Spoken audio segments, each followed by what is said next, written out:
saling saling memberikan senyum yang termanis. Baik, selamat malam semuanya, Shalom, damai Tuhan senantiasa beserta kita. Romo Idur, Romo Rudi yang sudah hadir juga sejak tadi, selamat malam, Shalom Romo. Mari Bapak Ibu, teman-teman yang terkasih, saat ini kita mau bersekutu bersama, kita mau datang ke hadirat Tuhan dengan hati yang penuh dengan sukacita. Apapun persoalan dan tantangan yang kita hadapi bersama Tuhan dan bersama sesama, kita bisa selalu bersukacita. Amin. Mari kita naikkan satu pujian, bertemu dalam kasih-Nya. Sambil memberikan senyum meskipun dari handphone atau dari laptop ya.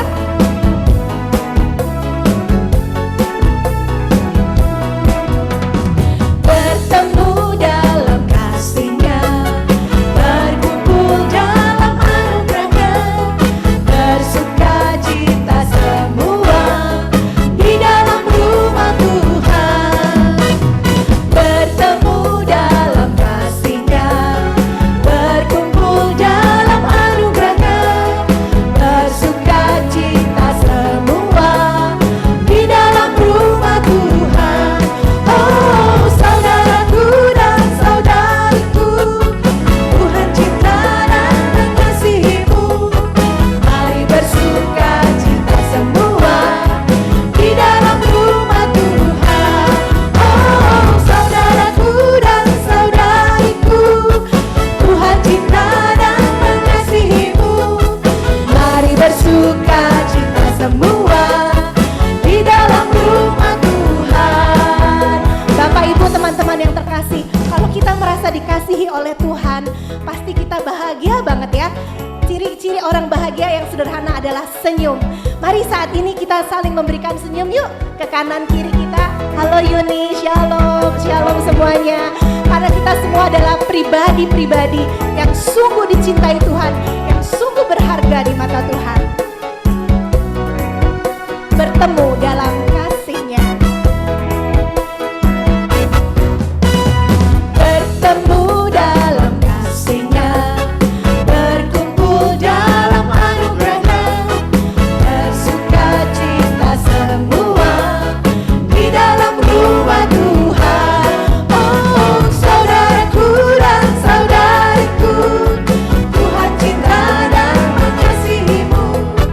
Mari bersukacita semua di dalam rumah Tuhan.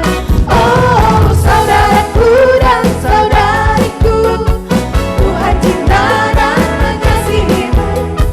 Mari bersukacita semua di dalam rumah Tuhan. Oh saudaraku dan saudariku, Tuhan cinta dan mengasihimu. Mari bersukacita semua di dalam rumah Tuhan. Oh saudaraku dan saudariku, Tuhan cinta dan mengasihimu. Mari bersukacita semua di dalam rumah Tuhan. Mari bersukacita semua di dalam rumah Tuhan. Mari bersukacita semua di dalam rumah Tuhan. Beri kemuliaan buat Tuhan kita Yesus Kristus, Tuhan kita yang ajaib, Tuhan kita yang penuh dengan belas kasih. Mari teman-teman, saat ini kita datang ke hadirat Tuhan membawa hati kita yang penuh sukacita. Kita buat tanda kemenangan Kristus di dalam nama Bapa dan Putra dan Roh Kudus. Amin. Selamat malam Bapa, selamat malam Tuhan Yesus, selamat malam Allah Roh Kudus. Bapa di surga yang maha kasih, sumber segala rahmat, kami sungguh bersyukur kepadamu ya Bapa, karena saat ini kami semua dapat berkumpul bersama di dalam kasih-Mu. Kami percaya Tuhan, kalau kami boleh ada sampai dengan hari ini Tuhan, kami masih bernafas sampai dengan hari ini Tuhan, semua karena kasih dan anugerah-Mu. Dan kami sungguh bersyukur karena kami bisa menjumpai sahabat-sahabat kami, Saudara-saudara kami juga pada malam hari ini semua dalam keadaan sehat. Juga Romo, Rudi yang kami kasihi juga dalam keadaan sehat. Semua karena anugerah-Mu. Terima kasih Bapa, kami percaya Engkau mencurahkan segala kebaikan-Mu. Engkau bahkan akan memberikan bagi kami segala anugerah yang kami butuhkan dan kemuliaan-Mu bagi kami semua. Terima kasih Bapa di sorga. Ini kami anak-anak-Mu. Kami mau datang ke hadirat-Mu dengan penuh rasa syukur. Terima kasih Bapa. Amin. Tuhan memberikan kita kegirangan hari lepas hari. Itulah tanda anak Tuhan. Beda dengan orang dunia. Orang dunia kalau ada masalah tantangan mukanya langsung gak enak dilihat. Tapi anak Tuhan, Tuhan selalu memberikan kegirangan. Amin. Tuhan memberiku kegirangan dan sukacita melimpah, minyak yang baru dicurahkan. Haleluya, ku bersorak. Yeay, terima janji Tuhan, tetap bersukacita. Ku terima janji Allah bagi kaum Yehuda, umat yang berdoa, memuji dan menyembah. Inilah saat yang dinanti, firman Allah telah digenapi. Kulihat penuaian terjadi yang melanda seluruh bumi. Hey, hey. Tuhan memberiku kegirangan dan sukacita melimpah, minyak yang baru dicurahkan. Haleluya, ku bersorak. Tuhan memberiku kegirangan dan sukacita melimpah, minyak yang baru dicurahkan. Haleluya, ku bersorak. Bapak Ibu, katakan kepada teman-teman di layar kanan kiri, bilang, ku terima janji Allah, aku pemenang. Yuk sama-sama yuk, ku terima janji Allah, aku pemenang. Nah di sini nggak ada orang tapi saya tetap ngomong, ku terima janji Allah, kita pemenang. Amin. Karena Tuhan senantiasa memberikan kita kegirangan dan kemurahan hatinya. Amin. Ku terima janji Allah. Ku terima janji Allah bagi kaum Yehuda, umat yang berdoa, memuji dan menyembah. Inilah saat yang dinanti, firman Allah telah digenapi. Kulihat penuaian terjadi yang melanda seluruh bumi. Hey! Tuhan memberiku kegirangan dan sukacita melimpah, minyak yang baru dicurahkan. Haleluya, ku bersorak. Tuhan memberiku kegirangan dan sukacita melimpah, minyak yang baru dicurahkan. Haleluya, ku bersorak. Tuhan memberiku kegirangan dan sukacita melimpah, minyak yang baru dicurahkan. Haleluya, ku bersorak. Haleluya, ku bersorak. Haleluya, ku bersorak. Beri kemuliaan buat Tuhan kita Yesus Kristus. Haleluya. Saudara-saudariku yang terkasih, Sungguh kalau ada sukacita maka kita pun merasakan damai dan hadirat Tuhan. Kita datang ke hadirat Tuhan lebih dalam lagi. Kita mau menyatakan syukur kita kepadanya. Karena kemurahan hati Tuhan buat kita tanpa batas, cintanya tanpa syarat buat kita.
Syukur dari dalam hati kita yang tulus karena kasih-Nya yang sungguh besar.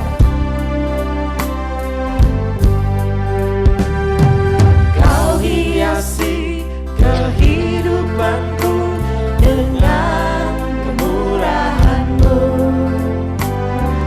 Kau rancangkan masa depanku penuh dengan harapan.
Syukur kita kepada Allah bersama-sama karena kasih dan kemurahan-Nya yang tanpa batas dalam kehidupan kita.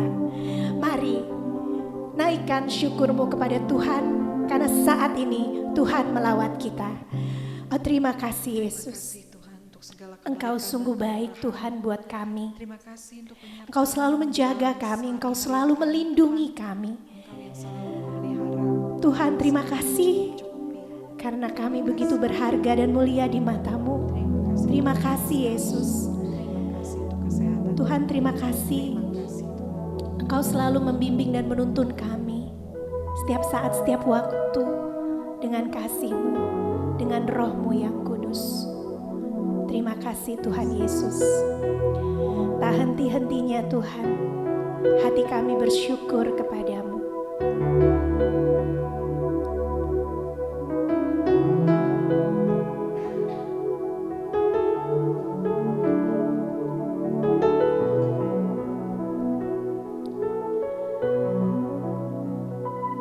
Tuhan Yesus yang Maha Rahim, Engkau tidak pernah membiarkan kami sendirian seperti yatim piatu. Engkau telah mencurahkan Roh Kudus-Mu buat kami. Tuhan, kami percaya bahwa kami semua anak-anak-Mu telah menerima karunia-karunia Roh Kudus. Sehingga kami Tuhan boleh selalu dekat dan melekat kepadamu dan tinggal di dalam kasih-Mu. Ini kami Tuhan, anak-anak-Mu. Kami mau menyembah-Mu, Allah kami yang hidup, Allah kami yang kudus, Allah kami yang penuh dengan kuasa. Bersama dengan Roh Kudus, kami mau datang kepadamu. Ini kami anak-anak-Mu Bapa. Urapi kami Bapa, urapi hati kami yang beku, yang dingin, agar cinta-Mu menghangatkan hati kami, agar api kasih-Mu menghidupkan kami. Allah Roh Kudus hadir di sini.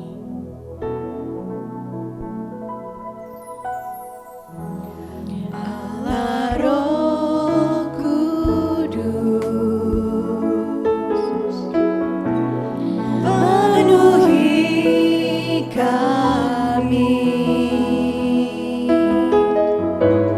Ku rindu Kau selalu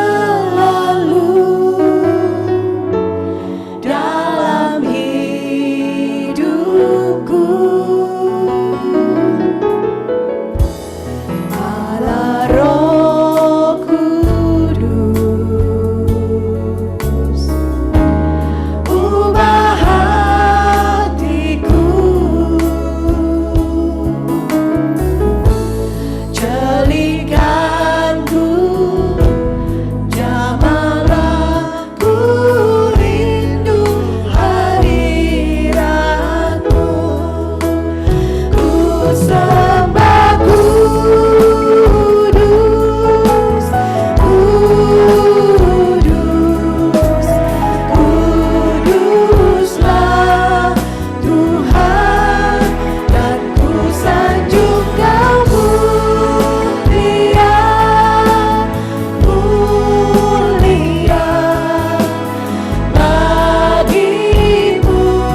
Akulah jalan, kebenaran, dan hidup.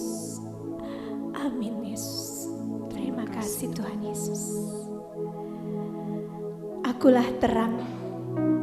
Barang siapa yang jalan bersamaku, ia tidak akan takut akan kegelapan.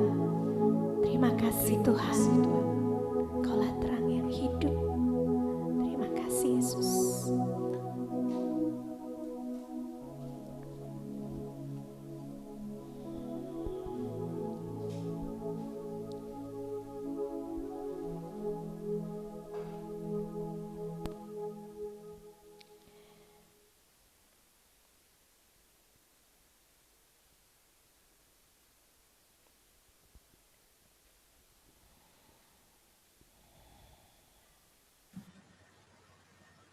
Api cinta Tuhan yang memercik di dalam hatimu, jangan biarkan padam. Engkau dipakai Tuhan untuk menjadi alat kerajaan-Nya. Terpujilah namamu Tuhan. Terpujilah Engkau Kristus. Api Roh Kudusku telah dicurahkan bagimu. Jangan takut. Terima kasih Yesus. Bersukacitalah senantiasa di dalam pengharapan. Terima kasih Yesus. Terima kasih Yesus.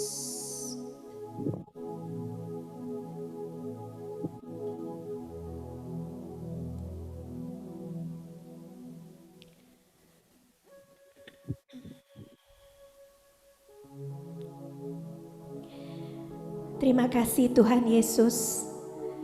Kami sungguh merasakan aliran kasih-Mu, aliran cinta-Mu. Kami sungguh merasakan hadirat Tuhan yang memberikan rasa damai bagi kami. Terima kasih Yesus.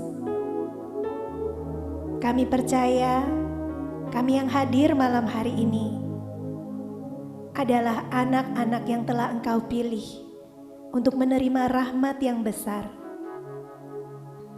Ya Yesus yang Maha Rahim, telah hadir bersama dengan kami Romo Rudi Hartono, putramu yang terkasih, putramu yang setia dan begitu mencintai Engkau. Pakailah dia Tuhan sebagai alat-Mu untuk mewartakan firman-Mu, untuk mewartakan ajaran-ajaran-Mu Tuhan di dalam gereja Katolik, gereja yang kami cintai, tempat kami bersekutu, tempat kami memuji, memuliakan, dan menyembah-Mu. Terima kasih Bapa, biarlah bersama dengan Roh Kudus kami dapat berkata, ini kami Tuhan hamba-Mu, kami siap untuk mendengarkan. Amin. Bapak Ibu, mari kita saat ini mendengarkan permenungan dan firman Tuhan dari Romo Rudi. Kami persilahkan Romo Rudi.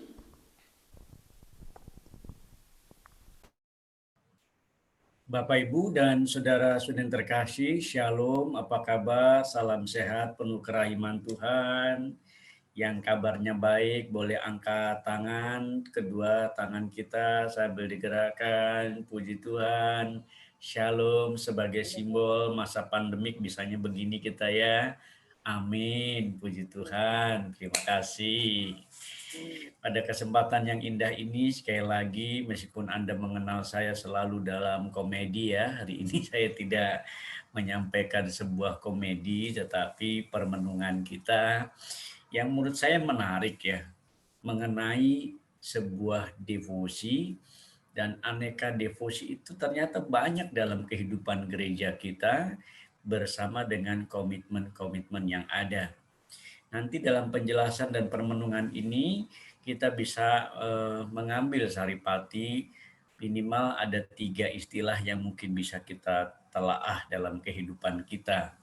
Yang pertama itu mengenai paham tentang devosi itu sendiri dan bagaimana hubungannya dengan liturgi, sebuah perayaan iman, liturgia, yang juga kita hayati bersama dalam peribadatan kita. Dan nanti juga mungkin dengan penjelasan aneka devosi ini, kita juga terpaksa menjelaskan beberapa catatan kecil, tapi saya kira kecil saja mengenai sakramen-sakramen yang ada dalam gereja. Saya kira ini menjadi penting dari pemahaman kita untuk bisa merumuskan iman itu dalam pengungkapan dan penghayatannya.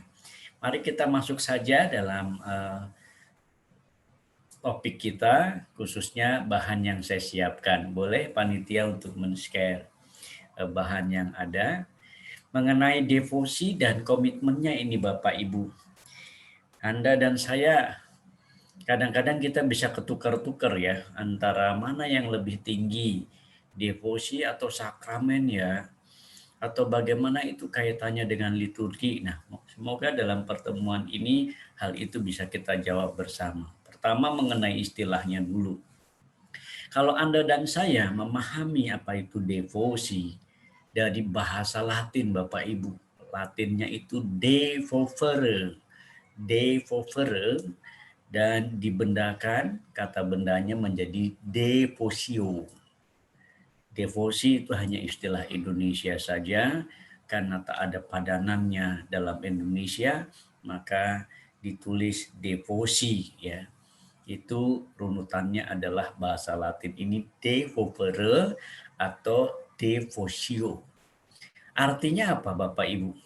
Sebelum saya menjelaskan beberapa catatan ini, sebetulnya dengan devovere atau devotio itu sendiri artinya adalah sembah sujud. Devovere, devotio, sembah sujud. Persoalan dalam kita merumuskan mengenai doa devosio ini ada dua hal yang paling besar. Yang pertama, devosi kita ini ada yang kepada Allah Tritunggal langsung, entah kepada Allahnya, entah kepada Roh Kudusnya, entah kepada Yesusnya, Tritunggal Maha Kudus. Kalau pemahaman kita mengenai devosi sampai kepada langsung kepada yang ilahi teman-teman, saudara-saudari, maka di situ kita memahami itu sembah sujud. Tapi ada ya, misalnya teman-teman, saudara-saudari, kawan-kawan pernah juga ikut devosi Santo Santa, Antonius Padua itu paling laku. Apalagi kalau Anda punya barang-barang yang hilang tuh ya. Kadang-kadang langsung pergi, aku mau devosi dari Antonius Padua, bisa ya. Atau devosi malaikat-malaikat agung. Entah langsung atau tidak, pernah atau tidak Anda devosi pada malaikat. Pernah nggak? Padahal itu juga penting loh. Devosi pada para malaikat atau devosi kepada 3 malaikat agung. Itu ada juga doa-doanya dalam buku Kasanah yang kita miliki atau buku-buku suplemen-suplemen tambahan yang seringkali diperjualbelikan di umat beriman. Kalau kita berhadapan dengan devosinya adalah kepada para malaikat, kepada orang-orang sucinya, termasuk Ibu kita Maria, maka itu disebut hormat bakti. Belum sampai devosinya dulu ya, masih istilah. Jadi dari catatan ini, Bapak Ibu, saudara-saudari terkasih, kalau devosi kita kepada malaikat dan orang kudus, maka itu adalah hormat bakti. Jadi kalau sembah sujud hanya kepada Allah, itu kita melakukan devosi kepada yang ilahi. Tapi kalau devosinya kepada manusia atau malaikat orang-orang kudusnya, di situ kita hormat bakti. Tapi dari keseluruhan sembah sujud itu mengungkap devotiel devover, artinya adalah sebuah kebaktian. Juga sebuah pengorbanan. Karena di dalam devosi Anda dan saya berkurban loh. Ada devosi sakramen Maha Kudus. Kalau Anda konsisten dengan devosi sakramen Maha Kudus, apa yang dilakukan? Ada ritmenya di sana. Jumat pertama pasti Anda lakukan. Atau tiap Jumat, karena itu hari sengsara Tuhan. Seperti kami di seminari, ini saya karena ada webinar jadinya saya nggak ikutan devosi. Jadi di tempat kami seminari setiap Jumat, frater-frater di tempat seminari kita masing-masing ada 3 ya, Puruhita, Cempaka, dan unit Samadhi, itu selalu mengadakan devosi sakramen Maha Kudus dengan pentahtahan sakramen Maha Kudus. Nah itu perlu pengorbanan waktu karena kami memulainya jam 8 dan intens selalu tiap Jumat sampai jam 9 misalnya. Nah ini butuh pengorbanan di sini. Kalau Anda belum atau istilahnya cuma angot-angotan, ikut-ikut setengah-setengah, maka Anda belum berkorban. Dalam istilah sebenarnya, penghayatan devosinya belum utuh. Dan dalam devosi ini meningkatkan kesalehan. Karena ini menjadi semacam suplemen tambahan dari yang pokok dan dasar. Dan dalam devosi ini juga menunjukkan atau memperlihatkan cinta bakti. Bahkan dalam istilahnya devosi, devoporo ini menjadi suatu sumpah. Saya berjanji akan menjadi laskar-laskar Kristus yang selalu Jumat mengadakan jalan salib. Nah ini bisa dilakukan seperti itu, tapi di tradisi yang dulu ya. Sekarang ini mengenai padanan sumpah itu nggak kentara lagi karena mungkin banyak orang penuh kesibukan, bisa janji bisa enggak, maka istilah sumpah nggak banyak dipakai. Dan dalam devosi secara istilahnya itu sebuah penyerahan. Dari 6 kata arti dari devosio ini, bagi Anda dan saya, mana yang bisa membuat Anda dan saya tertarik? Lanjut ya, ini istilah yang bisa kita lihat. Mari kita lihat mengenai definisinya. Jadi, kalau devosi adalah sebuah sembah sujud, maka itu merupakan sikap bakti berupa serah diri. Jadi, kalau Anda belum mengungkapkan serah diri sebagai suatu sikapnya, maka Anda belum berdevosi. Karena orang devosi ini konsisten. Orang yang devosi itu akan terus berjalan, tidak pernah putus. Misalnya ya kita ambil contoh mengenai devosi kerahiman ilahi yang saya punya misalnya. Itu saya nggak pernah boleh putus. Serah diri dengan sikap bakti saya buat setiap pukul 3 pasti saya mengumandangkan itu. Lelah tidak lelah, padahal dulu-dulu ya maaf Bapak Ibu, saya suka bobok juga. Boring, bobok miring gitu ya. Boring ya. Dalam catatan itu kita punya jam siesta, tapi sejak saya punya komitmen untuk devosi, saya sampai sekarang hampir tidak pernah tidur siang. Minimal 5 tahun setelah saya mencoba bersikap bakti, serah diri, mengikuti devosi kerahiman. Ada juga rosario misalnya, itu juga menjadi sebuah devosi. Apalagi ini bulan Mei misalnya ya, bahwa Anda kalau orang yang menjadi devosan Maria pasti tidak akan lengah. Bahkan kalau Anda melihat contohnya, Santo Padre Pio itu sehari bisa 60 kali doa rosario. 60 kali. Anda baru 1 aja ngantuk-ngantukan. Apalagi 3 peristiwa ya. Dulu itu 150 teman-teman. Tapi demi alasan praktis semuanya kadang-kadang itu demi kepentingan manusia modern ada yang dipotong-potong menjadi cuplikan dan sekarang kita kenali dalam peristiwa terang, peristiwa mulia, peristiwa sedih, peristiwa gembira, etc. ya. Maka inilah sikap bakti serah diri. Dan ketika Anda merumuskan mengenai devosi dalam kehidupan Anda dan saya, maka berarti Anda dan saya menyerahkan seluruh pribadi kita kepada Allah dan kehendaknya sebagai apa teman-teman? Wujud cinta kasih. Betul, kalau orang sampai pada definisi devosi ini, orang itu pasti mengungkapkan cintanya more and more.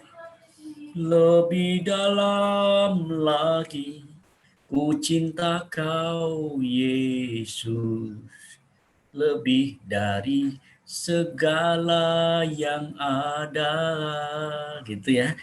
Dan emang ini, jadi kalau orang mewujudkan atau mengungkapkan wujud cintanya yang begitu besar, dia pasti menyerahkan seluruh pribadinya kepada Allah dan seluruh kehendaknya. Dengan kata lain, orang yang sampai titik 300% misalnya, merumuskan mengenai devosi hidupnya, biasanya orang ini hanya akan mengikuti kehendak Allah daripada kehendak dirinya. Jadi udah bisa melawan ego-ego dalam diri manusia dan semuanya hanya untuk menyenangkan Tuhan. Ada lagunya kan itu ya. Menyenangkanmu, senangkanlah, hanya itu kerinduanku. Menyenangkanmu, senangkanlah, gitu ya. Dan inilah definisinya Bapak Ibu, Saudara, teman-teman, kawan-kawan semua. Mari kita lanjut lagi slide berikut. Kalau ini definisi mengenai pemahaman kita tentang devosi sembah sujud itu sendiri, prakteknya gimana? Kita lihat dalam hal yang sangat kecil-kecil. Kalau dulu Bapak Ibu sudah terkasih, dalam prakteknya itu, devosi itu akan mengarahkan Anda dan saya kepada sebuah pribadi, ya, pribadi seseorang yang benar-benar dijunjung tinggi dan dicintai. Kalau Anda misalnya menganggap ibu kita Maria menjadi ibunda aku sendiri, maka dia mulai terus mengarahkan hari demi hari, atau bahkan waktu demi waktunya untuk membuat bahwa sang pribadi yang saya cintai itu, yang saya junjung tinggi itu, tetap aku terarah kepadanya. Dan inilah prakteknya.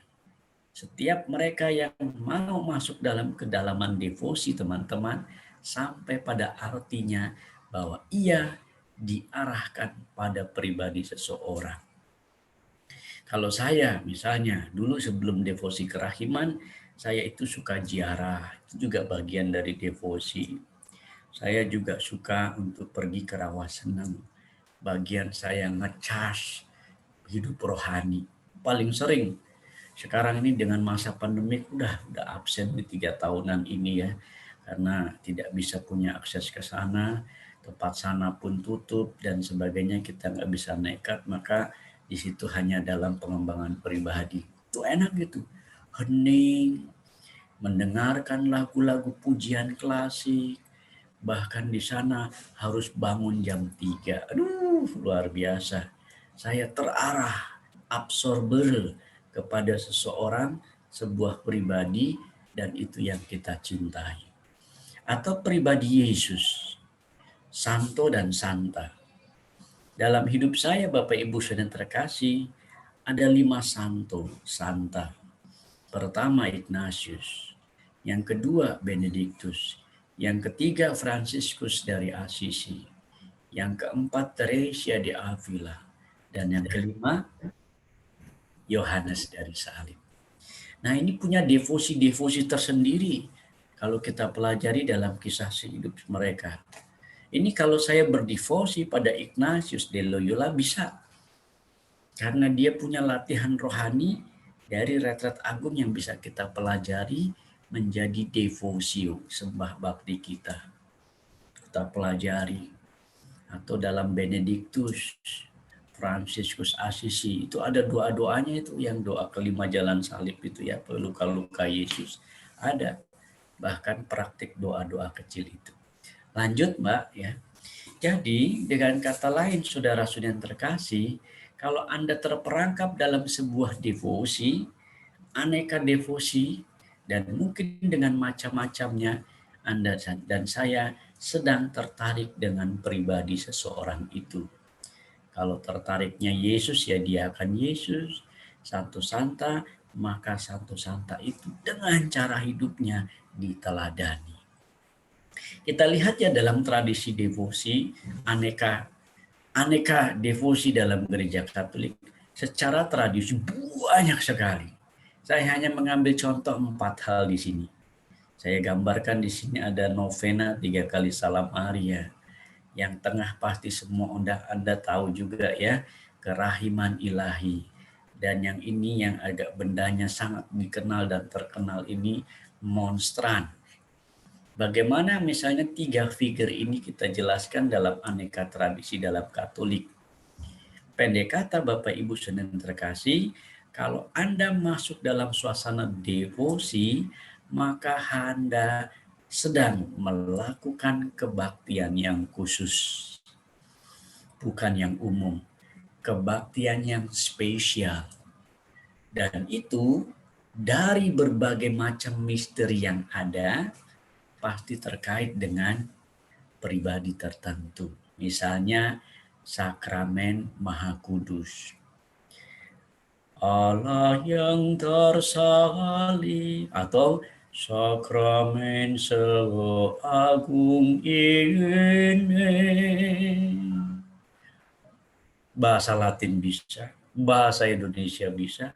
Nah, misalnya seperti itu, devosinya, lihat misterinya. Kenapa sakramen Maha Kudus bisa menjadi sebuah devosi? Karena itu adalah lanjutan dari kecintaan kita akan Ekaristi. Maka ketika Ekaristi menjadi kebaktian umum, semua orang melakukannya sebagai orang Katolik, dia ingin mengembangkan devosinya dalam sakramen, maka dia masuk dalam devosio sakramen Maha Kudus. Maka dia akan mengkhususkan diri. Dan misteri-misteri iman di sana dijelaskan. Allah yang tersamar dalam hosti yang amat agung. Kalau saya boleh menjelaskan satu kata ini mengenai devosi sakramen Maha Kudus, menurut saya ini harusnya kewajiban Anda dan saya, karena ini langsung kepada yang ilahi. Yesus sendiri yang hadir dalam sakramen. Duduk diam. Kalau dulu di seminari saya, Martoyudan itu setiap hari Kamis, namanya Astuti istilah Jawanya.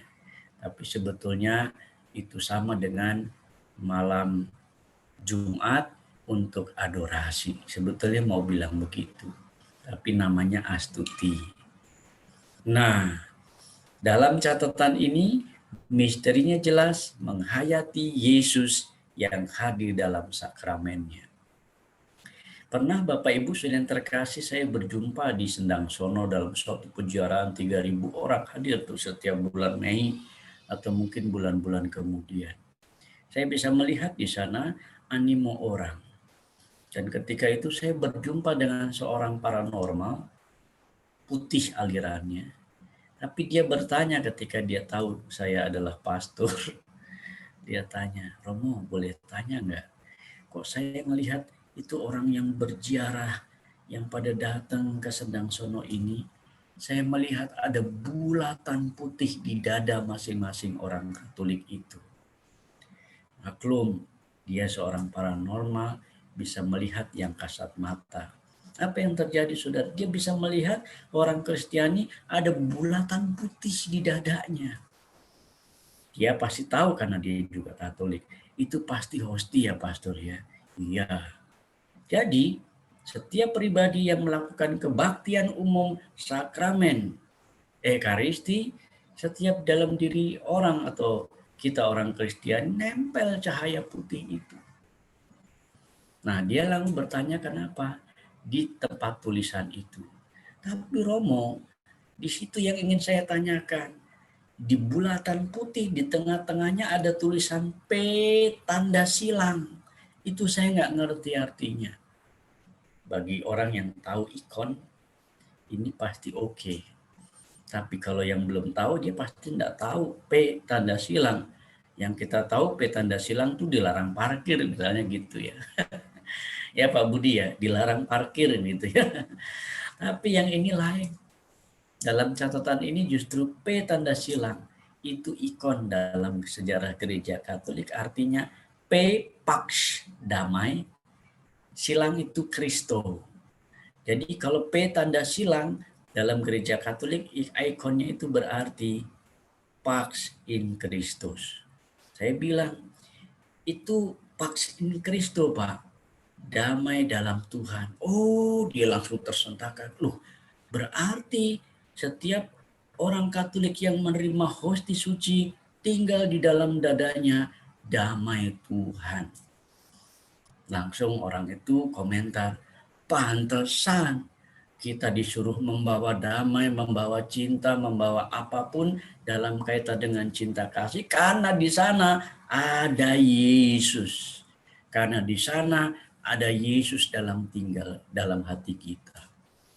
Oh, pantes. Misalnya itu secara devosi sakramen Maha Kudus. Atau kalau kita melihat mengenai Maria, kisah sengsara Maria juga ada. Kalau Anda merenungkan misalnya 7 sabda bahagia Tuhan ketika dalam kayu salib, perjalanan jalan salib. Itu kalau kita merenungkan Maria, ada itu satu buntel sendiri doa mengenai Maria dari sabda-sabdanya.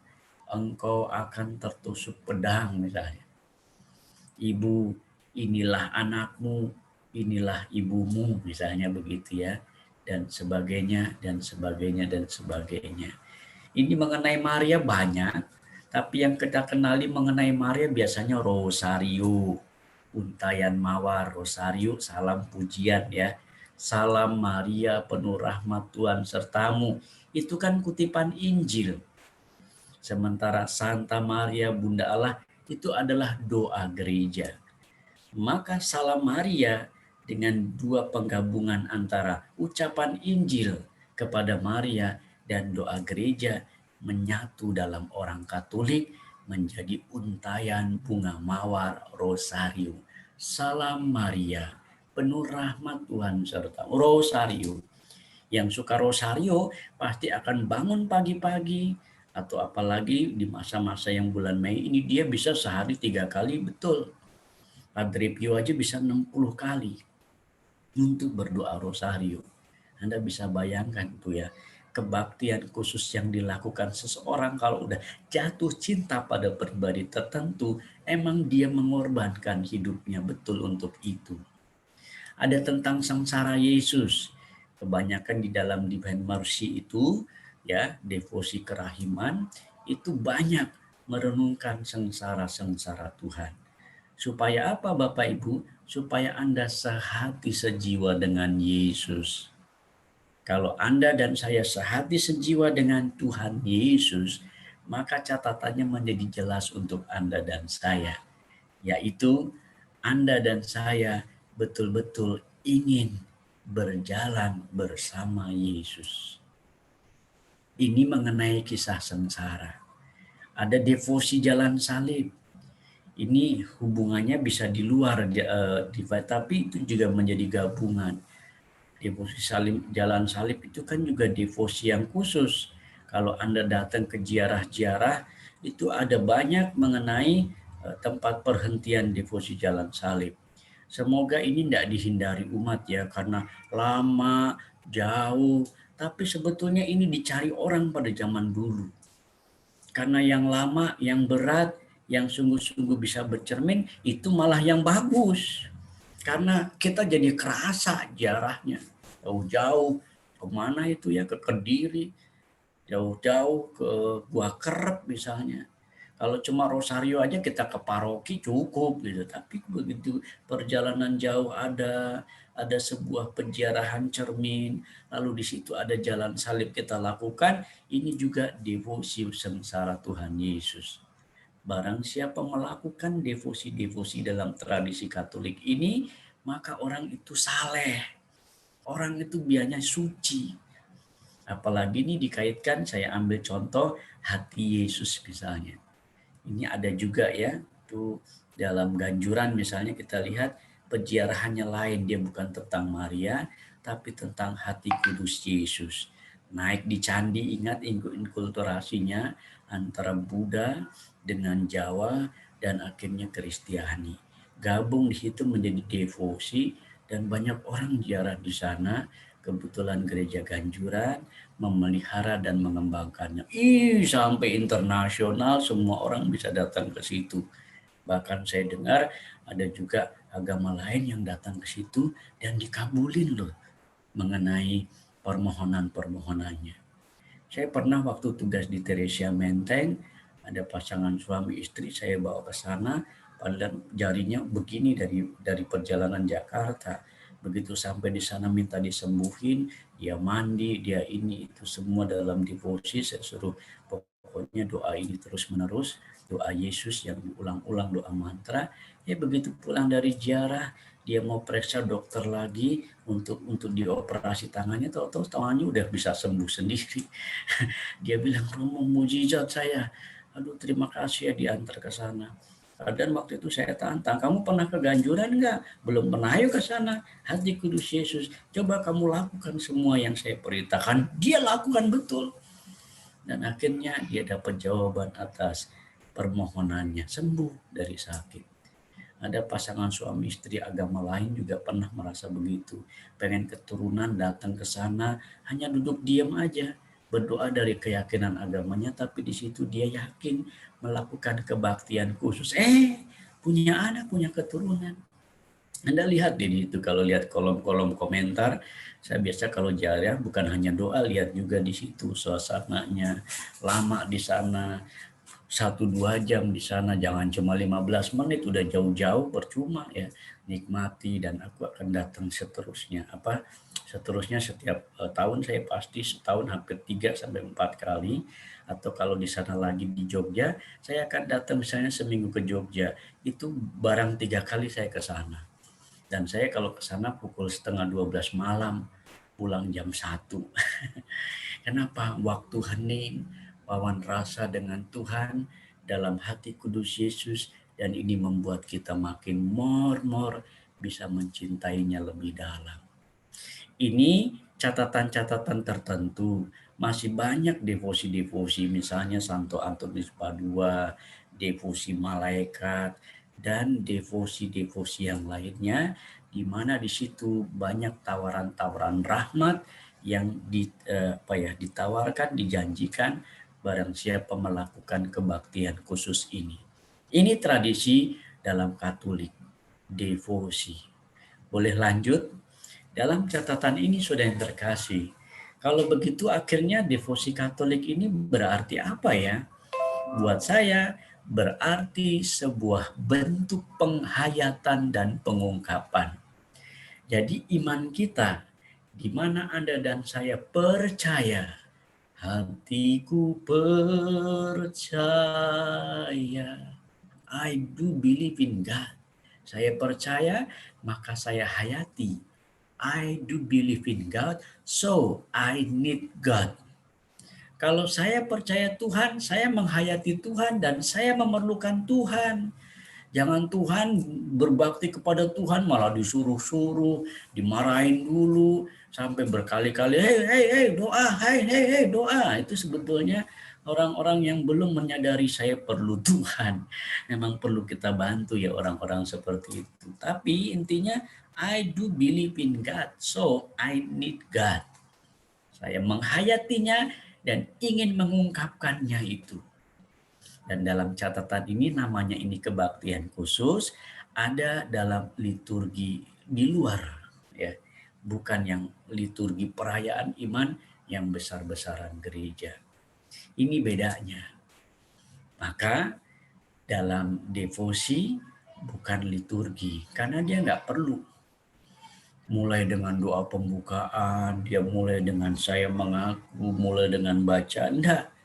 Kebaktian khusus diatur oleh dirinya sendiri untuk meningkatkan kesalehan. Maka tidak termasuk liturgi. Tapi Romo, kalau devosi itu ada liturgi, oh boleh. Itu bagian dari doa-doanya.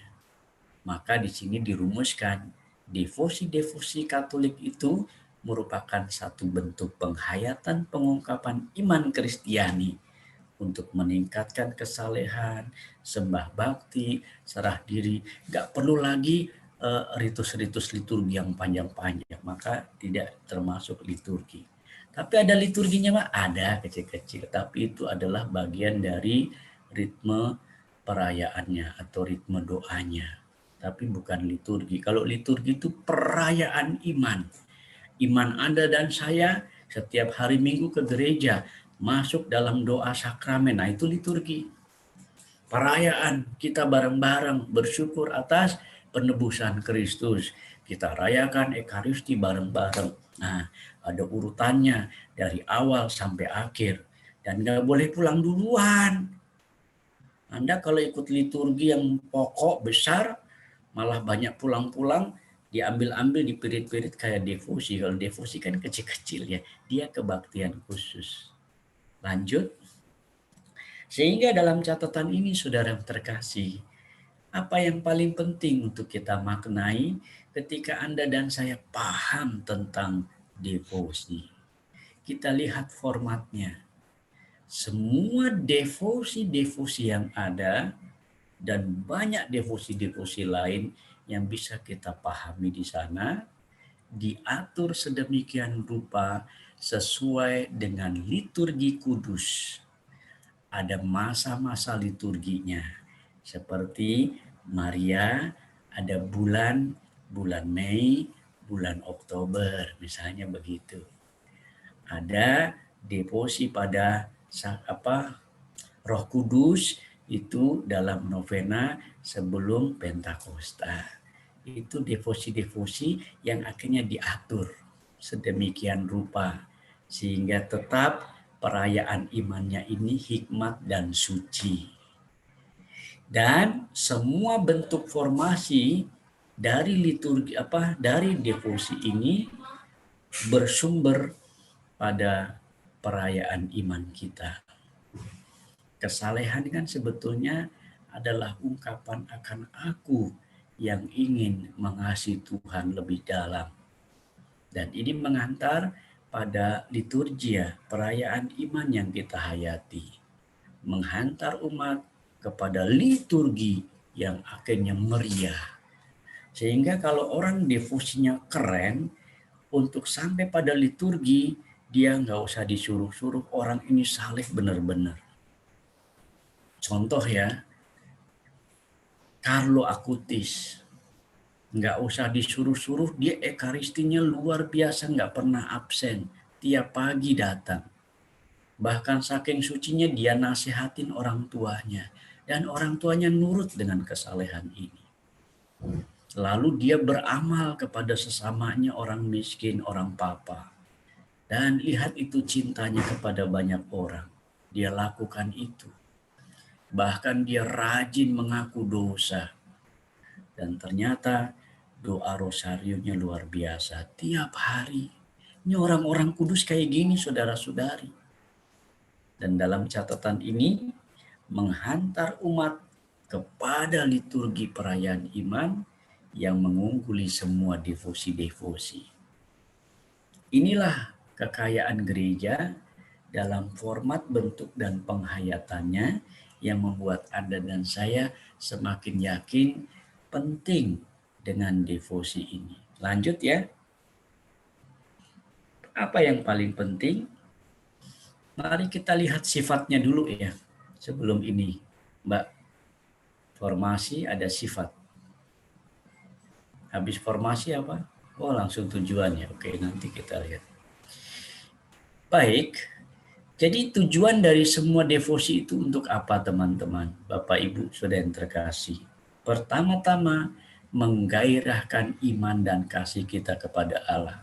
Jadi lebih semangat gitu loh. Nggak loyo. Kalau Anda merasa bahwa misalnya ya, dengan ekaristi yang membuat saya akhirnya makin mencintai Tuhan, dan akhirnya saya tambahkan dalam devosi sakramen Maha Kudus, maka dia akan ke ekaristi itu udah nggak usah disuruh lagi, kadang-kadang bisa 2 kali sehari. Karena dia berjumpa dengan Tuhan. Ini yang dimaksud menggairahkan iman.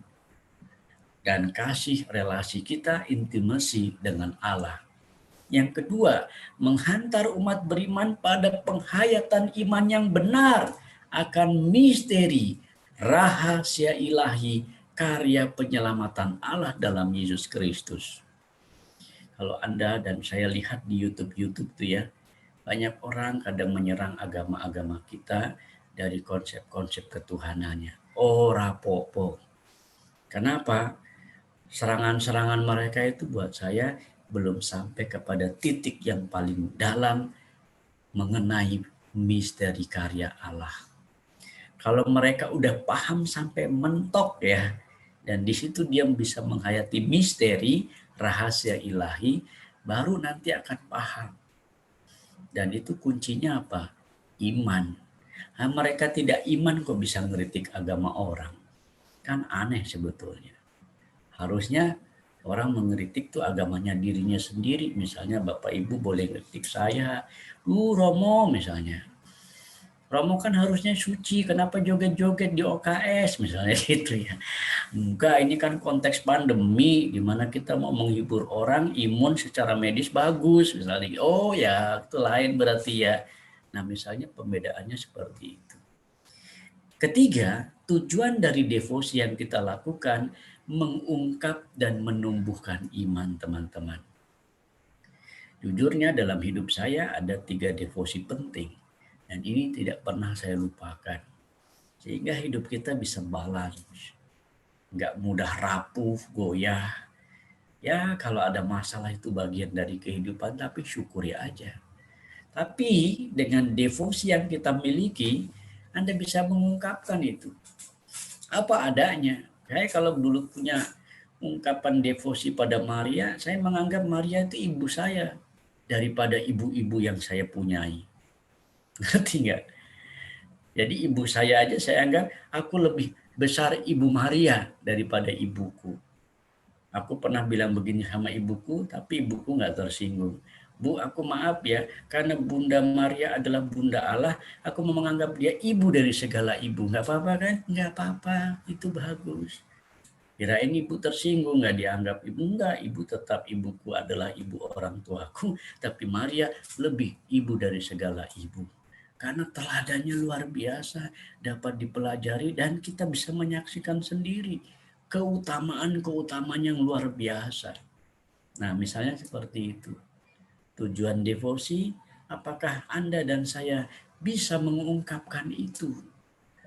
Bahkan bisa dipeluk. Saya pernah meluk patungnya Maria sambil nangis, tolongin aku, atau aku mungkin peluk terus di tengah keheningan malam. Biasanya saya, ini rahasianya saya bongkar ya. Frater-frater udah tidur dulu waktu saya masih frater. Saya mulai bangun 10:30 dan ke kapel sendirian sampai jam 12:30 pagi. Itu kebiasaan saya. Terus saya mempraktekkan doa Fransiskus Assisi dengan doa jalan sambil berdoa, saudaraku bulan, saudaraku angin, saudaraku awan. Ya ada nyamuk gigitin saya. Saudaraku nyamuk, ayo gigit dulu sebelum saya taplok gitu ya. Saudaraku dan saudaraku yang lainnya. Dan itu kita rasakan dalam sebuah devosi yang luar biasa. Dan intinya makin membuat saya imannya bertumbuh. Apalagi tentang kebenaran-kebenaran misteri iman di dalamnya. Dan terakhir, dengan devosi-devosi yang kita lakukan, saudaraku, hidup Anda pasti berbuah. Ada buah-buah rohani yang bisa Anda dapatkan. Saya sejak merasakan devosi yang terakhir, bukan yang pertama ditinggalkan ya, terus jadi makin banyak dan sesuai dengan komitmen kita untuk menyediakan waktu-waktunya, maka dalam catatan ini devosi menghasilkan buah dan buah-buah hidup banyak berguna untuk orang lain. Devosi kerahiman ilahi misalnya yang selalu saya ungkap. Banyak orang tuh udah merasakan kalau saya nggak mencatat ya WA yang disampaikan. Romo, saya dari sakit bisa disembuhkan. Romo, saya bisa sembuh. Romo begitu. Ataupun kalau mati ya ada yang meninggal dunia juga. Tapi dia dalam damai. Luar biasa. Nah inilah buah-buah rohani sukacita. Dalam devosi kerahiman yang saya mainkan di Samadhi, dalam apa sih nama novena kerahiman, pesta kerahiman, akhirnya sekarang seluruh dunia boleh mengenal. Bahkan sampai di dunia YouTube, channel YouTube saya aja saya pakai itu untuk mewartakan dan mengembangkan devosi kerahiman. Suka nggak suka, pasti orang lain ada yang melihat suatu kali, ya kan? Nah ini devosi. Lanjut Mas. Dari keseluruhan devosi ini populer biasanya. Kalau Anda ngambil devosi, itu sifat keagamaannya sifatnya populer. Karena apa? Mudah diterima, dipahami, dan dipraktekkan.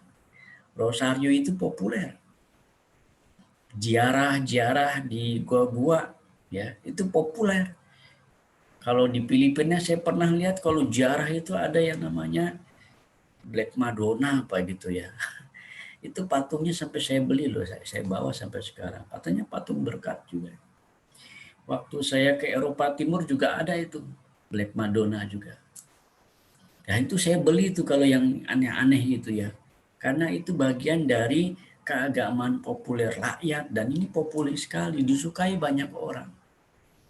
Mungkin kalau orang-orang di luar agama kita akan melihat, ah itu apa sih kok orang cuma bondong-bondong, mengarak patung, memuji gitu, menyembah berhala itu kan kadang-kadang kita dituduh begitu ya.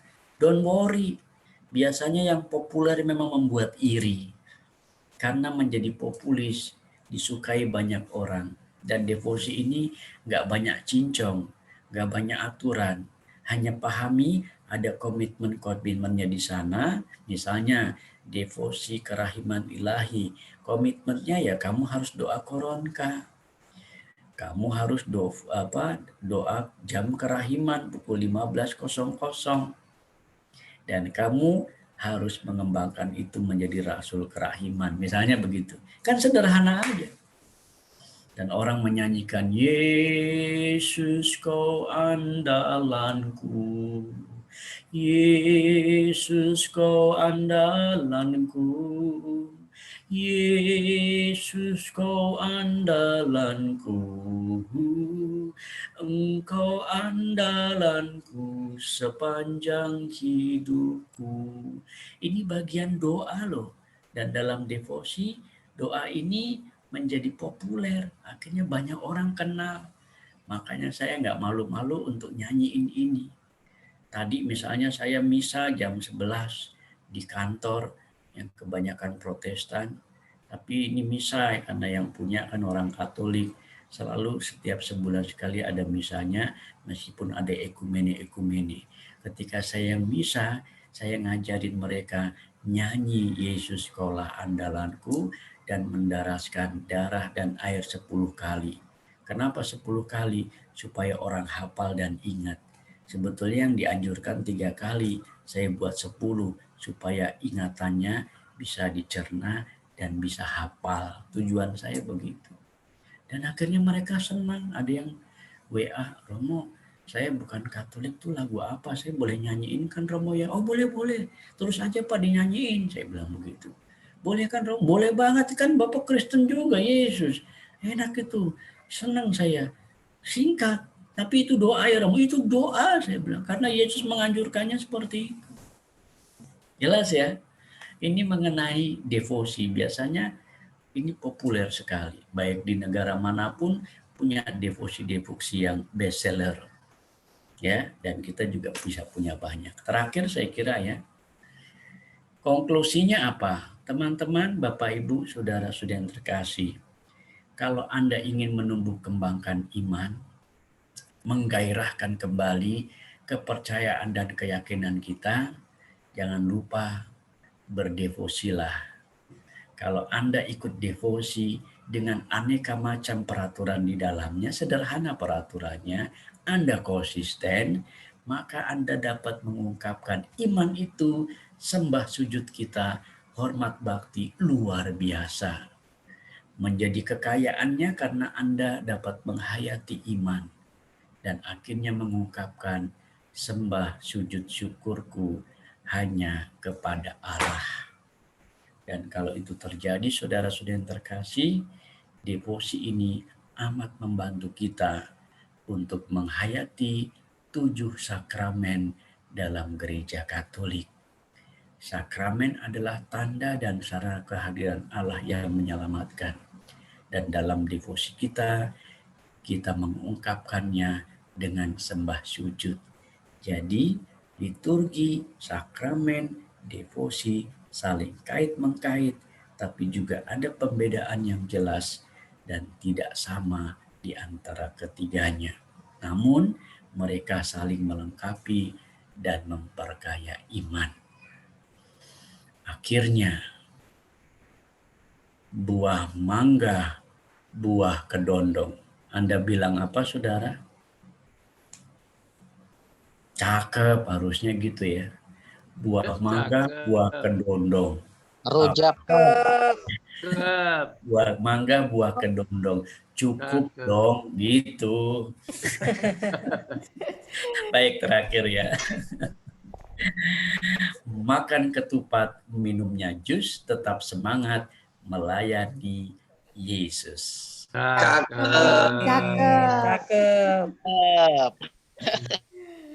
Baik, terima kasih banyak Romo Rudi untuk firman-Nya dan juga pengajarannya pada malam hari ini, sehingga kita semua yang berdevosi semakin bisa memahami makna devosi dan tentunya bisa semakin berbuah untuk Tuhan sebagai tanda bakti dan sembah kita kepada Allah ya Romo. Baik, amin. Bapak Ibu, saudara-saudari yang terkasih, nggak terasa ya kita dengerin Romo Rudi ya. Tetap semangat sampai akhir karena ada Roh Kudus juga. Mari saat ini kita mau masuk pada persembahan. Kita akan berdoa dulu yang akan dipimpin oleh Jeng Yuni. Kita tundukkan kepala. Bapa dalam surga, kami bersyukur kepadamu karena malam hari ini Engkau terus membimbing kami, Engkau terus mendidik kami dengan pengajaran yang boleh kami dengarkan dari anak-Mu yang terkasih Romo Rudi. Biarlah ya Tuhan, bekal iman kami malam hari ini sungguh dapat membuat kami terus bersemangat di dalam doa, di dalam iman, dan di dalam kasih kami kepadamu, sebab kami tidak dapat hidup tanpa Engkau ya Tuhan. Di luar Engkau kami tidak dapat berbuat apa-apa. Berkatilah anak-Mu yang terkasih Romo Rudi dengan rahmat kesehatan, dengan rahmat kesetiaan di dalam pelayanan dan imamatnya, dan biarlah ia terus dapat menjadi terang dan juga berkat bagi sesama yang ia layani. Terima kasih Tuhan, dan sekarang giliran kami yang boleh menjadi berkat juga bagi sesama kami, bagi pewartaan sabda dan memperluas kerajaan-Mu lewat kegiatan yang dilakukan oleh Persekutuan Doa Santa Bernadette dan juga PD PKK Yoselina. Biarlah ya Tuhan, hati yang rela dan ikhlas memberi sungguh-sungguh boleh mendapatkan balasan yang berlimpah-limpah daripada-Mu. Terima kasih Tuhan, biarlah pemberian dan persembahan kami ini boleh berkenan di hadapan-Mu. Semua doa ini kami panjatkan kepadamu demi Kristus Tuhan dan pengantara kami. Amin. Terima kasih Yuni. Saudara-saudariku yang terkasih, mari kita iringi persembahan ini dengan satu pujian persembahan. Ku persembahkan hanya persembahan yang terbaik, termanis dan terindah buat Tuhan Yesus.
Terbaik dan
Saudara-saudariku yang terkasih, kita percaya persembahan ini diterima oleh Bapa di surga dengan senang. Amin.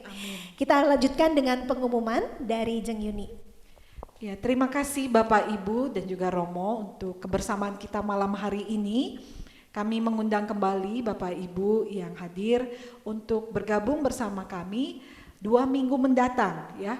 Kami Persekutuan Doa mengadakan secara rutin setiap Jumat kecuali Jumat pertama. Jadi karena ini adalah minggu terakhir di bulan Mei, maka kita akan berjumpa kembali pada Jumat 11 Juni 2021 dengan tema Belajar dari Para Rasul, Kita Bertahan di Tengah Prahara Kehidupan, dengan pembicara Romo Frans Cornelius Liman CICM. Romo Frans CICM ya. Baik Bapak Ibu, dengan jam yang sama, info meeting ID dan passcode nanti menyusul lewat e-flyer dalam WhatsApp. Terima kasih. Jangan lupa ajak teman saudara kenalan untuk bergabung bersama-sama. Terima kasih. Amin, terima kasih Jeng Yuni. Kalau saat ini kita merasakan sukacita yang luar biasa dari Tuhan, iman kita juga diteguhkan. 2 minggu yang akan datang bawa jiwa. Amin Yuni, amin. Dan juga Romo Rudi, terima kasih banyak Romo. Semoga di lain waktu kesempatan Romo berkenan kami undang kembali. Baik, saudara-saudariku yang terkasih, tidak terasa ya, sudah tiba kita di penghujung persekutuan doa kita. Rasanya pengen terus aja bersekutu ya. 2 minggu lagi. Jadi biar ada rasa kangen, biar ada rasa rindu. Baik, saudara-saudariku yang terkasih, kita tutup persekutuan doa kita dengan doa. Kita tundukkan kepala, kita mau tutup dengan tanda kemenangan Kristus dalam nama Bapa, Putra, dan Roh Kudus. Amin. Bapakku di dalam kerajaan sorga yang maha rahim, kami sungguh bersyukur ya Bapa, karena malam hari ini kami sungguh boleh merasakan cinta dan kasih-Mu yang tanpa batas buat kami. Engkau juga memenuhi kerinduan di dalam hati kami untuk semakin mengenal kasih dan kuasa Allah lewat devosi-devosi yang telah kami lakukan. Bapa di surga yang maha kasih, dampingilah hidup kami selalu dengan terang dan kuat kuasa Roh Kudus-Mu, agar kami dapat semakin konsisten untuk melakukan sembah bakti kami kepadamu ya Allah, melalui para kudus, agar kami dapat semakin menyerupai Yesus Kristus Putra-Mu. Kami juga mohon rahmat dan kasih-Mu ya Bapa, buat seluruh keluarga kami, agar kami pun boleh menjadi tanda kehadiran-Mu sendiri Bapa di dalam keluarga kami, sehingga damai sejahtera, kasih dan sukacita-Mu terus mengalir seperti air sungai yang tidak pernah berhenti buat kami dan keluarga kami. Terima kasih Bapakku. Semua doa ini kami panjatkan kepadamu ya Bapa, dengan perantaraan Yesus Kristus Putra-Mu, sebab Dialah Tuhan dan Penyelamat kami. Amin. Amin. Kita menerima berkat Tuhan dari Romo Rudi. Tuhan sertamu Dan sertamu juga. Semoga saudara-saudari Persekutuan PDKK Bernadette dan Yuselina serta saudara-saudari yang mengikutinya bersama dalam persekutuan ini diberkati, dijaga, dilindungi oleh berkat Allah yang Maha Kuasa, Bapa dan Putra dan Roh Kudus. Amin. Terima kasih Romo Rudi, terima kasih saudara-saudariku yang terkasih. Mari kita tutup dengan pujian kepada Bunda Maria, Bunda kita yang selalu mendoakan kita supaya kita dekat dengan Yesus Kristus Putranya. Ada wajah-Mu yang suci,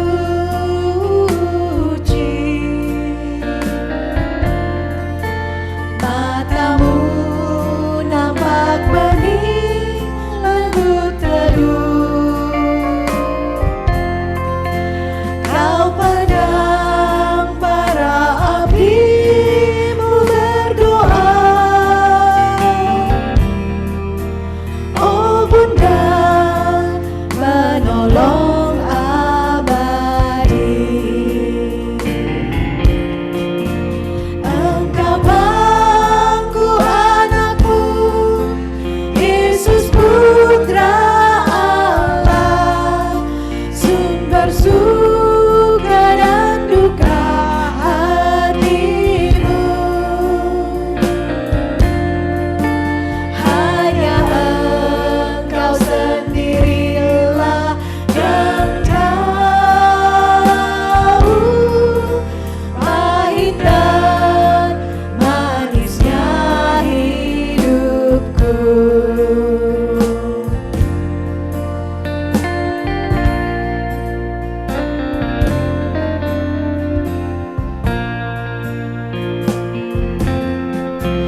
Pandangan penuh cintanya tertuju, salib dan tombak penghis dilihatnya.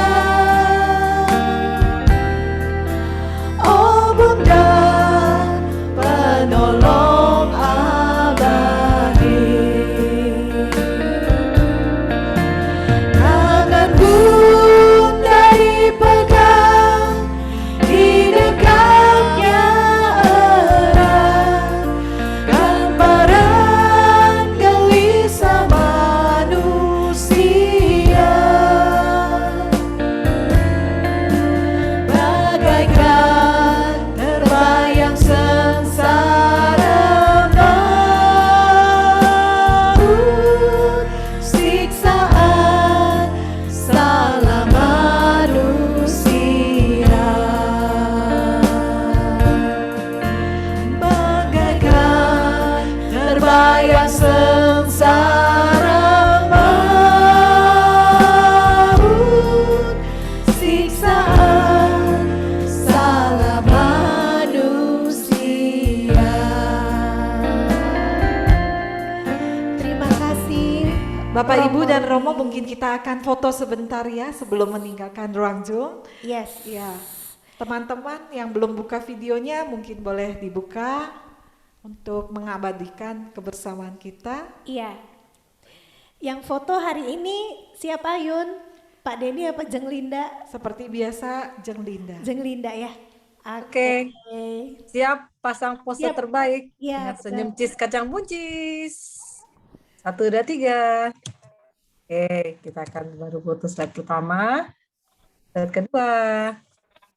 Orangnya tuh di Romo tuh. 1, 2, 3.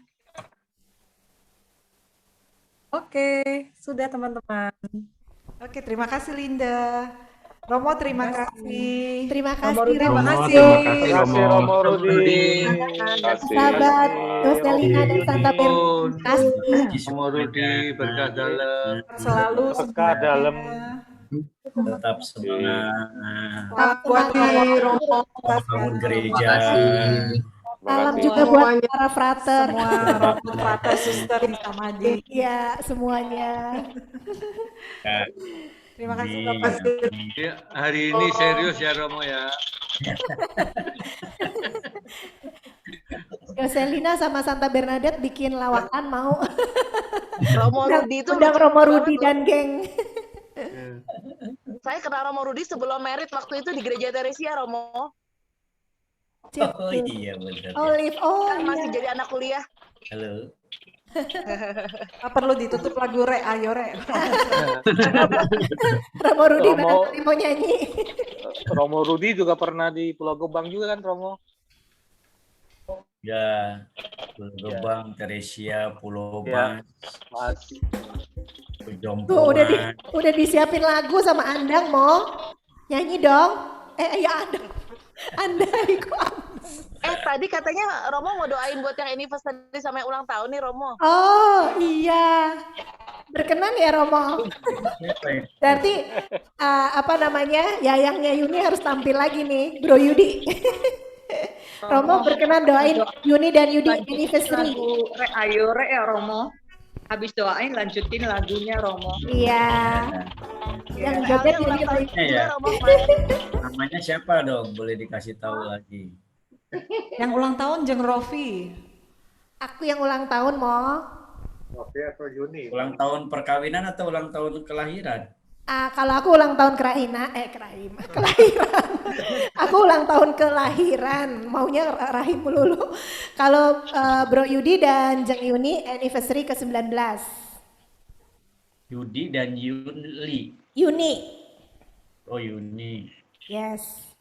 Wah bisa ye begitu ya? Cari jodohnya yang namanya sama depannya Romo.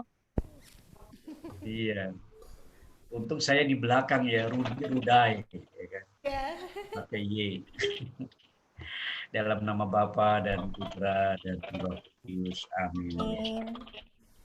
Bapa di dalam surga, kami bersyukur kepadamu untuk kegembiraan kebersamaan dalam persekutuan malam ini. di mana kami bersama berkumpul memuji dan memuliakan nama-Mu. Hadir bersama kami, saudara dari kami yang berulang tahun, ialah hamba-Mu Rofi yang ulang tahun kerakhiran. Semoga Kau beri rahmat kesehatan, panjang umur, rasa bahagia, dan menjadi teladan bagi suami dan anak-anaknya dalam mengasuh keluarga atau rumah tangga. Berkatilah juga Pak Sutri, Yudi, dan Yuni yang merayakan hari ini ulang tahun perkawinannya. Semoga rasa cinta, bahagia, saling mendukung, saling mendoakan satu sama lain menjadi perjuangan bagi keluarga Pak Sutri, Yudi, dan Yuni ini, sehingga menjadi keluarga yang dapat dicontoh, meniru keluarga Kudus Nazaret. Dan akhirnya kami berbahagia mendoakan mereka Tuhan, agar mereka menjadi manusia-manusia yang Kau berkati dan memberkati sesamanya. Demi Kristus Tuhan, pengantara kami. Amin. Dalam nama Bapa, Putra, dan Roh Kudus. Amin. Terima kasih Romo. Terima kasih Idu. Romo. Terima kasih Romo. Terima kasih Sama juga. ulang Yang main tahun, drum Pak. anaknya Romo, yang main drum anak Yudi sama Yuni. Mana Deren? Nah, dangdut tadi lagu apa nih? Nay. Tuh, Romo nyanyi dong, Mo. Re, ayo Re. Apa kita harus lihat di Google Text?